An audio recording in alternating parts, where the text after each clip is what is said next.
France cannot afford to compromise on fishing rights, and Boris Johnson must accept the need to make concessions if there is to be any hope of striking a post-Brexit trade deal in the coming days, a French MEP has insisted. And in a move unlikely to impress Brexiteers, Nicolas also suggested an extension to the transition period might be necessary to get a deal over the line.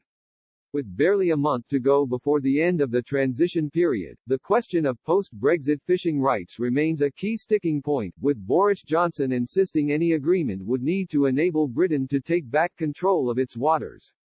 However, with French President Emmanuel Macron under huge pressure from his country's fishing industry, which is heavily reliant on the seas around the UK, not to cave in on the issue, Mr. Bay, General Secretary of the right-wing National Rally Party, suggested it was not exactly plain sailing.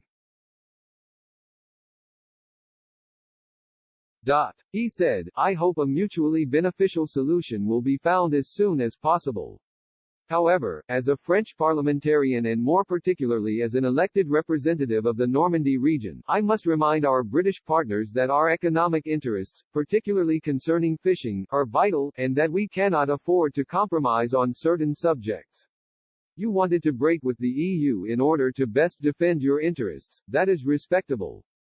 But don't forget that we have interests too. Mr. Bay added, it is up to Boris Johnson's government to see whether a deal is indeed possible, in which case, for the good of both sides, perhaps an extension of the transition period could be considered.